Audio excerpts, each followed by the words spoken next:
Hey everyone, welcome again. I'm David Armstrong, editor of wealthmanagement.com. We're here at the Jolt conference, the inaugural conference for financial advisor marketing.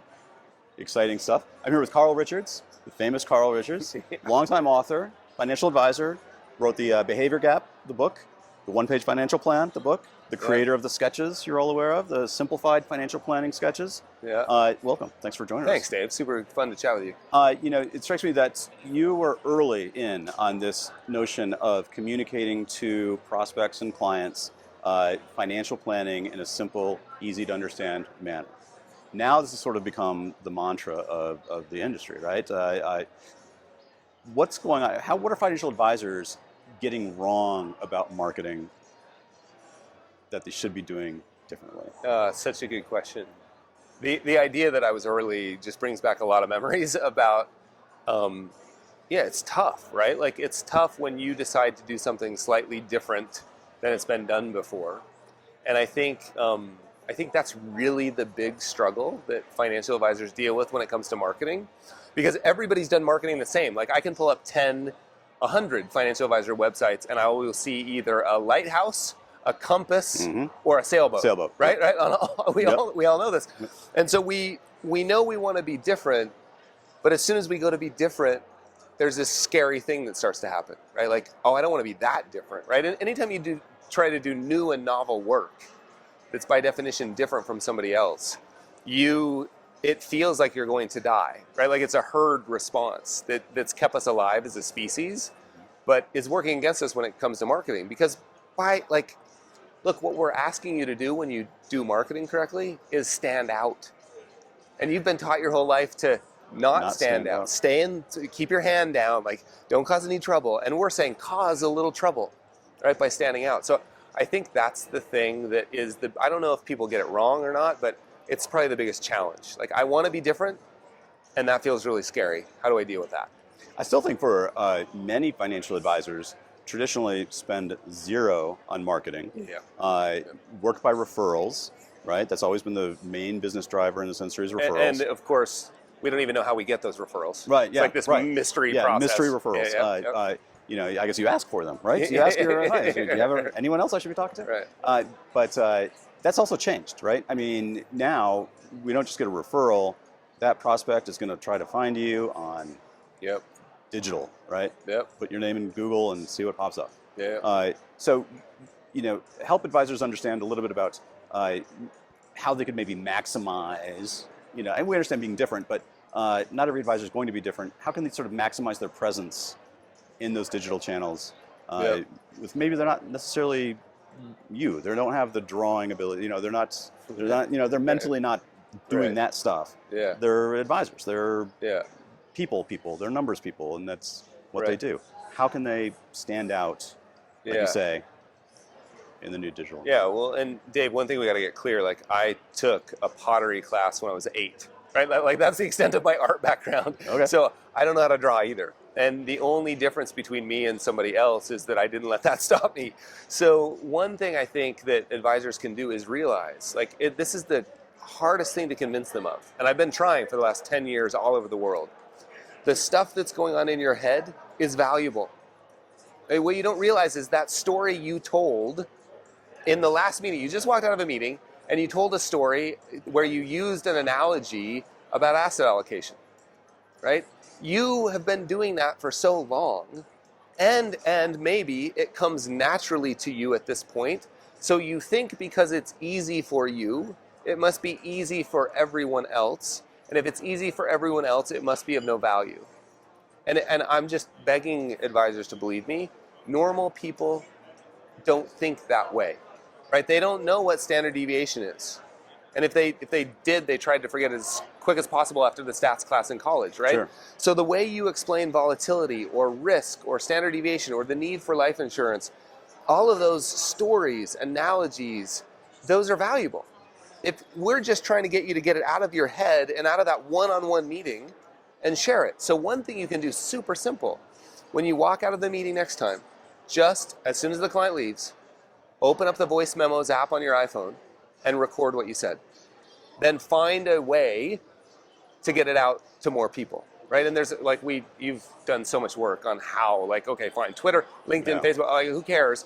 The point is that getting it out of your head into a forum where it can be shared. And so I think the first step is believe that it's actually worth sharing. And I'm telling you, because I've gotten, after 10 years writing that column for the New York Times, I got hundreds of emails from prospective clients saying, please, will you tell the advisors to speak more, right? Will you tell them to speak simpler? Will you tell them to share those stories? So I'm begging you to believe me that, like, they're valuable. The channels are easy. The tactical stuff's kind of easy. It's the fear that I think is the bigger deal. It's the fear, and also the fear I think that advisors have. They've always existed in information asymmetry with their clients, right? And that's always been the advantage that the advisor has. It's like, I understand this stuff. You don't. Let me handle it for you. And the whole asset management industry behind them doesn't make it any easier, right? With their whole jargon and squeezing basis points out of smart beta funds and blah blah blah. Is the advisor afraid of saying, I can talk in the language that my client understands, and I don't have to worry about then my client saying, wow, that's it? That's all you're doing for me? Well, I can go do that somewhere else. Such a good question. It's because that's a big fear. It comes up all the time. I think as an industry, and this may have been well-intentioned, I don't know, but we've been sort of trained to think that complexity is a sign of intellectual prowess, right? That people will think, we're also sort of trained to think we're in the solutions business and people care how smart we are. And I'm like, again, begging people to believe me, like, no one cares about your super smart solutions. They care about their problems, right? Of course they care about the solutions later, but first they care about their problems.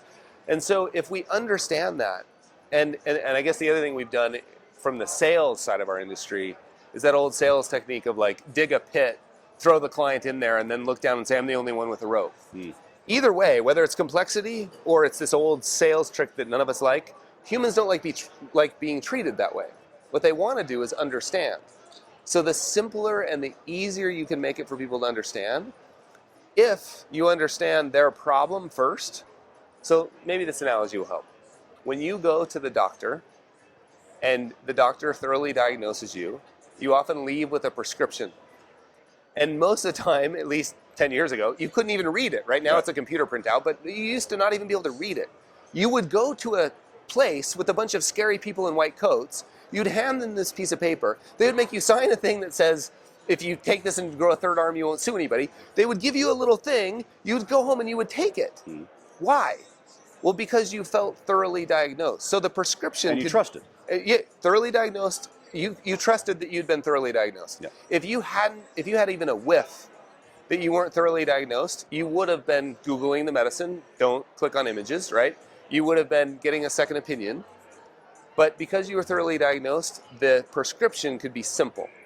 And so I'm just suggesting if we stop with all the complexity and we devote all that time, all the selling time, the overcoming objections time, we devote that to understanding the client problem and then speaking to it in a relevant way, suddenly we have no fear of, and we've heard other people say this here at the Jolt conference, right? Like, give it all away. Give it all away. The real value is in lining up the solution with the problem, right? And becoming relevant in that transaction. So to me, that is a fear. It's a reasonable fear, but it's completely unfounded. I've found the more I give it away, the more people want help. Okay, that's good. It's that notion that, the investment management's become commoditized. The robos came for investment management, took that away as a value prop for an advisor. Now financial planning is kind of becoming commoditized, and that's being robotized. Coming away. That's being taken away as a financial. So you're left with an advisor who is basically a life coach, in a sense, right? And my question always about that is, the advisors I talk to, how do you scale that? I mean, how do you make a practice out of that? Can you make a scalable, large financial advisory firm out of that kind of one-on-one hand-holding? I guess it depends on how you define large. Like, how many clients does an individual planner need, right? And then if you think of that individual planner as a pod, if you want to have 10 of those pods in your firm, well, so how many clients? 100? 250? Somewhere between 100 and 250 is what it seems like we mostly settle around, right? All of Kitz's research work done, a Kitz's research study or survey, around 100. right? I think you absolutely can do that kind of work.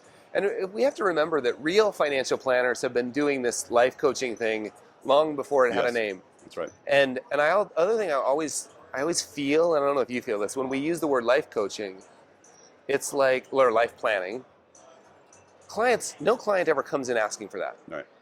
Right? They don't even know that thing, I think of it just as real financial planning. They don't even know that thing is what they need.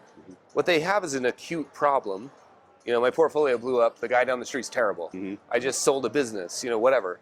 They've got an acute problem, and you've got to figure out how to take it from performance and portfolio design, like solution product, to understanding, well, okay, that's important to us, but why are we doing this in the first place, right? Because we know that the end result is a client only really cares about progress towards their goals, right? Because you can have the greatest performance in the world. If you don't meet your goals, it's possible, right? If you don't meet your goals, you're not going to be happy. So I think of that like little switch from, oh, you've got a problem, performance, important to us as well. Let's back up a little bit. I think of that as a righteous trick, right? A righteous trick pulled in the service of the client so that we don't continue this treadmill of, oh, you want performance? I'll give you performance. You know, I'm just going to fire performance at you. You'll be happy for 18 months, and then I'm going to lose you as a client, and I'm going to repeat that over and over and over. It's not good for the clients, and it's really not good for the advisor either. So that's how I think you solve that problem. That's great. There's a lot of wisdom there. Carl, what are you doing these days, to bring advisors some of this hard-earned wisdom that you've had over the years? Yeah. So we launched is anybody listening? I think they are. We launched a secret little project called the Society of Advice a couple of years ago. I think I have a... Yeah. All right, so I have you might have a little dragon sticker. Yeah. So we launched a little project, and the reason we launched this project is we lived for 4 years in New Zealand and a year in London, and I've traveled all over the world speaking at all these financial planning, financial advice conferences, and I kept getting the same story. Like, people would come up during the break and be like, hey, are there other people like me? You know, real planners. Because we're part of a big industry, and planning is just a little sliver of it. And you never know, like, are there other people like me? And after hearing that question hundreds of times, I was like, well, yeah, there are. I just talked to 2 of them in Australia and 1 of them in London and so we tried to put that together in a place called the Society of Advice. We hold a monthly meeting. It's called the membership. So that's what I'm doing now. That's fantastic. Yeah, that's great. It's been super fun. That's great. Well, Carl Richards, thanks very much for joining us. Appreciate Dave, thank you. Really fun. Thank you.